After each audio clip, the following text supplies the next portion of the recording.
Jadi gini mas, ngamuk itu memang energinya besar. Hanya jangan sampai mas ketemu medan yang salah.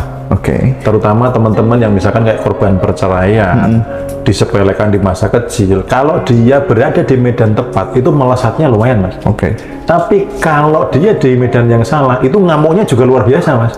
Negatifnya luar biasa, gitu loh. Sampai tega, ya menyakiti bahkan melukai orang. Karena apa? Yang ngamuknya dia kebawa ke tempat yang negatif. Tapi kalau diaplikasikan di tempat yang positif, wow itu luar biasa.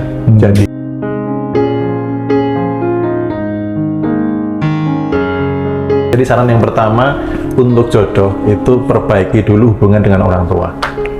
Ya kalau yang cewek, cek hubungan Anda dengan bapak. Ada problem nggak? Itu harus dibereskan. Nah, bereskannya bisa di mandiri, bisa di terapi, bisa banyak hal kok membereskan itu. Karena saya mengamati kemarin kok teman-teman ingat videonya Mbak Raya itu kan, waktu saya cek apakah ada problem dengan bapak, iya. Apakah ada trauma dengan kegagalan suami yang sebelumnya, itu kan iya semuanya, karena itu berpola kok. Oke, sekarang gini, bagaimana kalau tidak ada problem dengan bapak?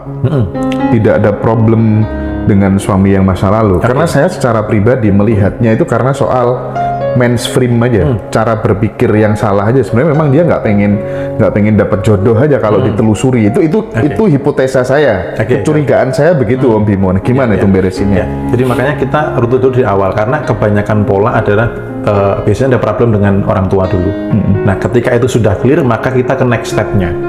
Next stepnya baru cek di diri, nggak beresnya di mana. Apakah dia dengan sengaja ngeblok? Apakah dia dengan sengaja memang nggak mau? Nah, kalau sudah seperti itu, kita telusuri why-nya. Kenapa, bro? Kenapa, mbak? Itu loh. Nah, habis itu kita berikan kesadaran baru. Setelah tahu kenapanya. Karena kan why itu powernya gede, mas. Bukan bagaimana caranya menikah. Semua orang tahu. Tapi kalau nggak tahu alasan kenapa saya harus menikah, nggak memutuskan menikah. Cara menikah gampang, kan tinggal cari pasangan ke KUA, selesai kan gitu. Nah, tetapi kalau why-nya nggak ketemu, kenapa saya harus menikah, gitu loh. Saya punya blocking untuk menikah, saya nggak mau. Nah, blockingnya ini ditelusuri lagi, mas. Apa yang menyebabkan? Apakah pernah kecewa? Apakah pernah terluka? Apakah pernah ada traumatik tertentu dengan lawan jenis? Atau melihat sesuatu yang menikah itu nggak indah kok, nggak ada enak-enaknya kok, gitu. Bahkan sekarang di media sosial pun ada. Saya melihat video di TikTok itu viral, mas, dan itu membuat orang bisa mendorong orang tidak berani menikah kalau itu mengiyakannya. Jadi ada sebuah video yang seorang wanita merasa saya pengen nikah biar hidupnya nggak capek lagi, nggak sendiri lagi, nggak apa-apa. Oh iya viral itu. Masalah menikah lebih capek, mas. Iya. Nah, siapa bilang menikah gitu kan ya, sambil korah-korah gitu ya. itu viral, mas itu. Nah, artinya kita benar-benar memfilter why-nya ini harus tertelusuri.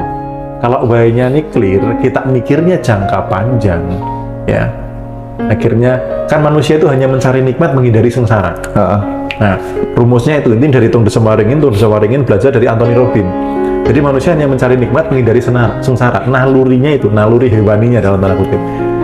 Artinya mencari nikmatnya ini harus clear, mas, dan menghindari sengsaranya clear. Ketika dua-duanya ini clear, selesai, mas, itu.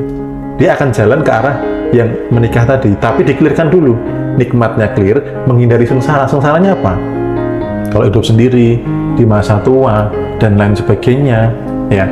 Kemudian tidak bisa bermanfaat, generasi keturunannya selesai, ya. Misalkan pakai marga apa atau apa, akhirnya nggak terselesai, nggak ada yang lanjut dan lain sebagainya. Nah, artinya ketika mencari nikmat, menghindari sengsaranya ini clear, jalan, mas, itu. Jadi benar-benar memang harus ada step-stepnya. Ketika sudah muncul keinginan, nah kan next stepnya adalah bagaimana saya menarik pasangan. Kan ada yang problemnya, saya sulit, saya pengen banget nikah, tapi pasangannya ini nggak muncul-muncul gitu. Nah itu next stepnya lagi ada step-stepnya, mengklirkan diri. Orang-orang yang seperti itu pasti nggak clear dengan dirinya. Nggak percaya diri itu kan artinya nggak percaya dengan diri. Nah, diri seperti apa yang ingin dipercaya, gitu loh. Karena database masa lalu itu yang membuat, makanya kan gini, apapun faktanya, mas, yang saya lakukan, metode yang saya lakukan adalah mengubah faktor penggerak faktanya. Oke. Nah, ketika faktor penggerak faktanya ketemu, kayak kemarin Pak Hengki itu yang miliaran itu ya, sampai angka T itu, faktor penggeraknya ketemu Mas itu. Ketika ini diubah, belum selesai loh Mas, belum pamit, sudah ada project datang, dicari-cari, Sherlock kamu di mana, ini saya bawa orang mau ketemu gitu loh. Sudah siap bawa project, angkanya MM-an gitu. Nah, kenapa Mas? Karena faktor penggeraknya. Nah, teman-teman, apapun faktanya itu Mas, kita fokusnya adalah mengubah faktor penggeraknya. Jadi kita telusur sampai dalam faktor penggeraknya apa. Ketika ketemu, baru diubah. Misalkan faktor penggeraknya karena limiting belief, karena minderan, ada obatnya gitu loh. Minderan ini karena apa? Ada trauma dulu nggak? Kalau ada trauma, diberesin nih trauma masa lalunya. Nah, kalau sudah diberesin, diberikan afirmasi yang assumption ke dalam diri, law of assumption-nya, kayak Mbak Raya kemarin, diubah.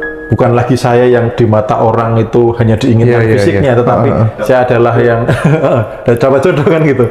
Jadi memancarkan saya itu orangnya baik, saya itu orangnya jujur, saya itu orangnya perhatian, pengertian, itu dipancarkan terus Mas. Nanti kalau cewek dia inner beauty-nya nampak, kalau cowok ya aura cowoknya nampak, sehingga ketika lawan jenis melihat ini kok cocok banget ya dengan, jadi baru dia tuh pandangan pertama bisa langsung connect gitu, klik. Karena apa?